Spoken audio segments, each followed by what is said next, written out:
when you heard you were playing Nebraska?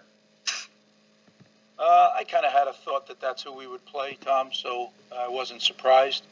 I was kind of happy because we started breaking them down, and I know our young coaches would have been really, really angry at me because I kind of took a bet and started our film breakdowns last week. Had I been wrong, I'm sure they would not be excited to start a new opponent on Sunday, but no, it's all good and a lot of work to do. One follow on that is, any chance, possibility of playing this week? We're going to have to wait and see. He's working his tail off with treatment and everything else, and I know he'd love to. Obviously, it's where he's from. It's where he went to school. So it'll be a later in the week to a game time decision for sure. We'll go to Keith Sargent, NJ.com. Greg, as a follow-up, what did you think of the hit when Noah was on the ground? BTN kind of made a big deal out of the extra twist from number 55. Is that something that you thought was dirty, and was that something that you could take up with the Big Ten? Keith, I'm just so proud of the way our guys played. They just kept chopping the entire day. They didn't let anything take them off. We certainly didn't play a clean game.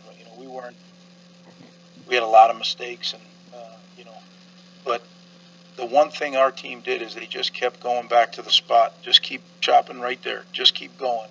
And there was a lot of things that could have got them off their chop. I'm proud that they didn't allow that. And that's a step for us. We just got to keep getting better at that, because you need that kind of mental toughness to be able to continue through. And there was several times that they could have gone the other way and they didn't. So we need to build on that for sure. Chris Eisman with Gannett. Hey, Greg, how strange is this week now? You've got, obviously, signing day Wednesday. You've got a game now on Friday. I mean, how tough is this, and what kind of adjustments do you guys need to make? Yeah, it's different, Chris. And then more than any of that, we're in final exams. We start final exams on Tuesday, and they go all the way through to the following Tuesday. So, I was really proud earlier in the month when we announced we broke a record here at Rutgers with 40 guys on the academic All Big Ten team, and it's important to these guys, really important. And this is going to be tough. We play on Friday. We have guys that have final exams on Friday. So you talk about uncharted territory. This is for sure uncharted territory. Optimally, we would have, could have had it the way we would have wanted. We would have played on Saturday. But, that's the way it goes. We got to figure out a way to create a plan and then execute that plan with all things being involved. As you mentioned, there's signing day, there's a short week, there's a whole bunch of stuff. Next question at James Cratch, NJ.com. Greg, we've talked so much about how this has been a grueling season. This is the last game on your schedule, so if you're invited to a bowl game, have you and the program decided if you'll accept the invitation and keep playing? You know what? I haven't gone there, Cratch. I mean, I obviously, I'm not living in a bunker. I understand that that's something that might be out there. But to me, this Nebraska game is everything. We have a chance to win 4 Big Ten games. That hasn't been done here ever. I think I'm right on that. So we're shooting for something that is not been done at Rutgers. And as you mentioned, to do it in a situation where you play 9 straight, and to do it in a situation where you didn't have kind of any non-conference to work out the kinks, I think everyone in our program understands this is a chance to do something special. It's not, we're not talking about hoisting the trophy, but we are talking about doing something that's never been done here before. And those are all steps that we'd like to take.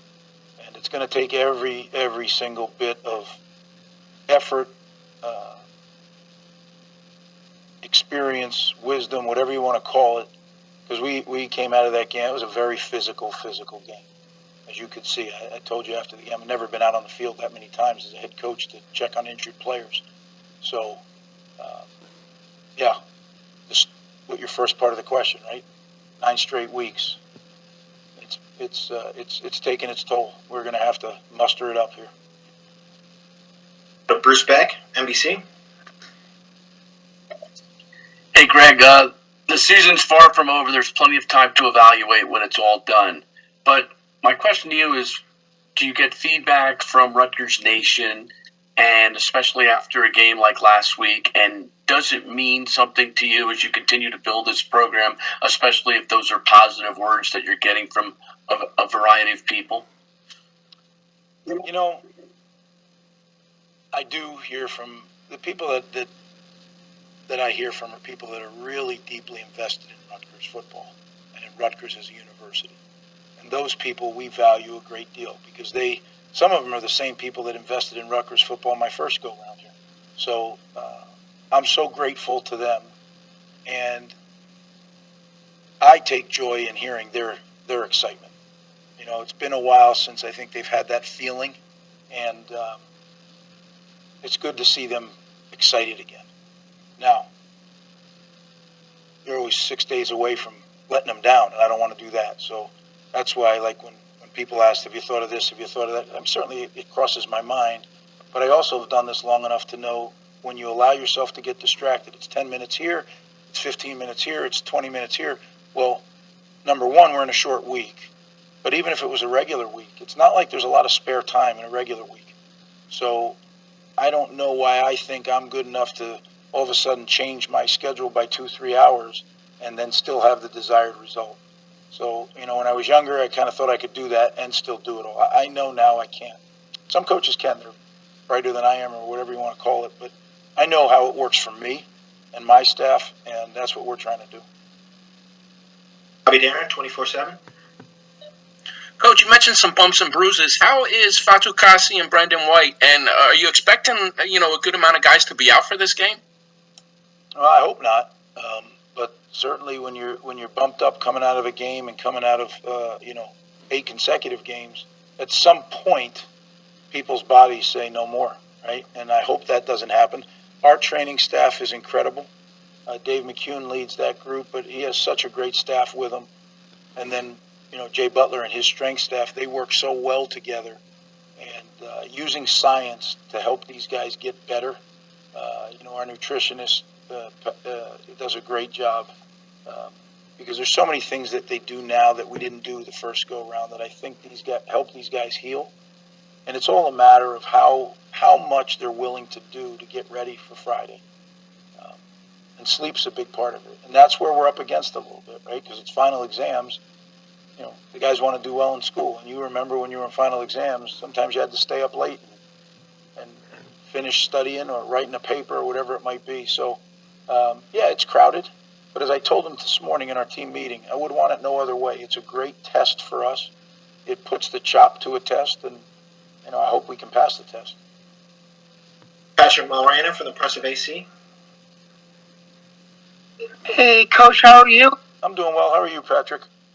Fine, thank you. I just wanted to ask, can you please talk a little bit about your resiliency this season among your team? I mean, it seems like in every game, no matter the situation, no matter what the score is, you guys never stop fighting. You always play into the very last minute. If you can just talk on that, and what are you doing as a coach to ensure that happens every week?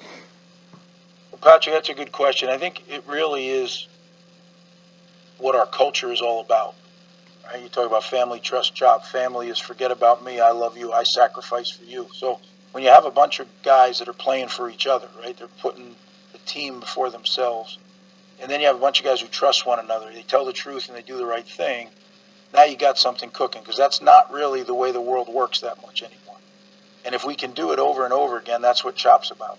We want to be able to just stay on that spot. And we call them bombs. There's bombs going off right and left.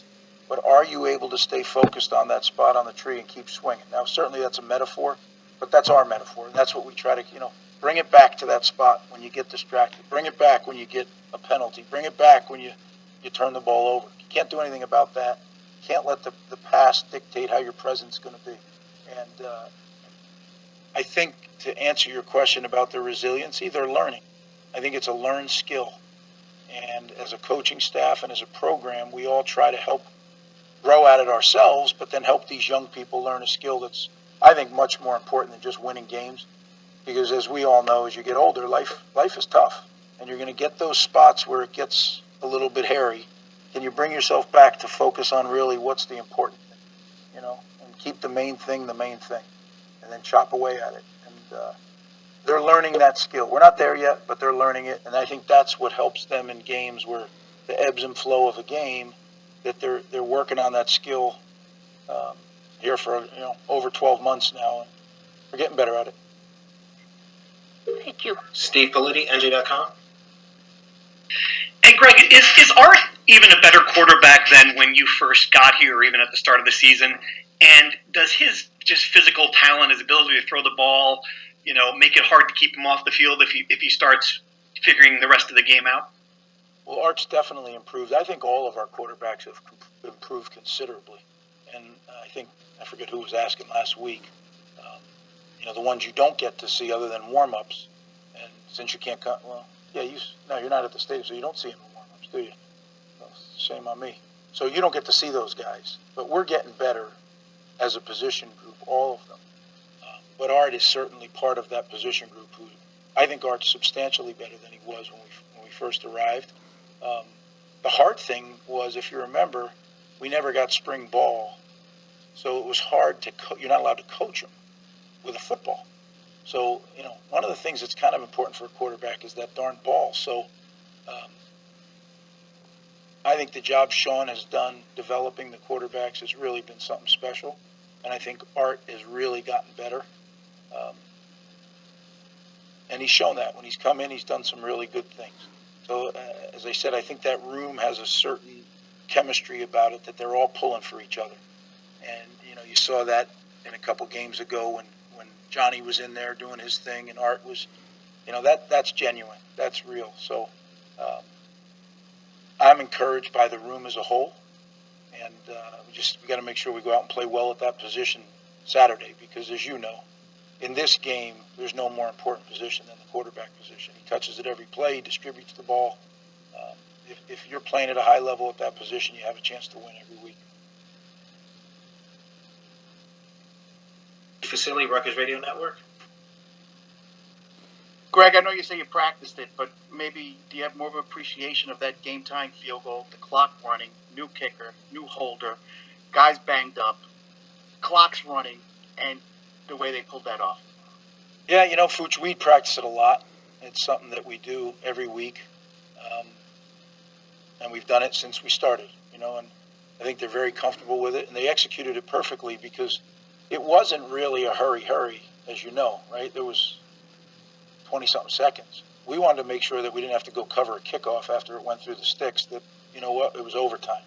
So they did a great job letting the clock tick down, kicking it right on time, where we didn't have to go defend a kickoff before we get to overtime. So I was really pleased with their execution. That's a different play than the hurry play where you just got to get out there and kick it. But equally as hard, because now you're standing out there and you're waiting for the darn thing to tick down. So, yes, I was pleased. Very. A few more here. Aaron Brightman on the banks. Hey, Coach. Just wanted to ask the challenge from preparing for Nebraska's offense, statistically unique with 3 non-running backs leading rushing and having to do that in such a short week. Yeah, Coach Frost has always done a great job with his offense. They're hard to defend. They present several issues, not only in the in the run game, but also in the pass game. They utilize RPOs. They utilize reliefs. I think that you better stop the running game to have a chance, right? They're gonna run the football and like you said, in every way imaginable. Quarterback runs, running back runs, reverses, everything that a team can do, they have in their repertoire. So, and they change tempos, so they'll speed up, they'll slow down. It is going to be definitely a handful. Coach Smith and the defensive staff are hard at work trying to put together a plan that not only will be effective, but that we can make sure we can master with one less day of preparation. So, it'll be a challenge, but one that, like I said to our guys, wouldn't want it any other way. It tests everything that we've tried to put in place for the entire time we've been together, and now we got a great test on Friday that we're going to find out. Take 2 final questions. James Cratch, and then we'll end with Keystar. Greg, you mentioned that some of the guys have finals on Fridays. I'm just curious, did you ask the Big Ten to play Saturday? Did they just not honor that request? I mean, and how much, I guess, work did you have to do with the academic staff to make this happen on Friday? Well, it's current, no, not past tense. We're working through everything as we speak. When you're a member of a conference, there's other things that are involved. I understand that. I was hopeful that we would get a Saturday game because there's much less conflict on Saturday, even though there are finals on Saturday. Much less conflict. But there's a lot of things at work. There's TV, there's matchups, there's the whole shooting match. I was hopeful that we would get Saturday. We didn't. We got to figure out a way to get everything done and to be successful in the game on Saturday. Keith Sargent? Greg, assuming if he is able to come back, are you a storyline guy? I mean, do you have to talk to Noah about the potential of playing in Nebraska and trying to dial it back a little bit? Assuming if he could make it back. What's a storyline guy? I don't know what that. Are you intrigued by everyone's going to be talking about Noah against Nebraska? Would you I'm sure there'll be emotion. Not beat it down? Yeah, there'll be emotion, I'm sure. And I'm sure, he, like all of us, he's got pride. He wants to go and play well against his state school back where he lives and one that he played at. But Noah's uniquely mature for his age. He's beyond his years. So I think that he understands playing the quarterback position is probably the most detailed of maybe anything in sport, right? You could say there's some other things, but in no other sport do you have to be that detailed. Meanwhile, 300-pound men are trying to rip your head off. So that's where details hit the rubber meets the road on the details. He's unique with his maturity. So I think he'll be able to keep that where it needs to be to play effectively. My bigger concern is can we get him healthy enough to play on Saturday? That's what we're hard at work on right now. Thank you for the time, Coach. Okay, guys. Thank you. Be good.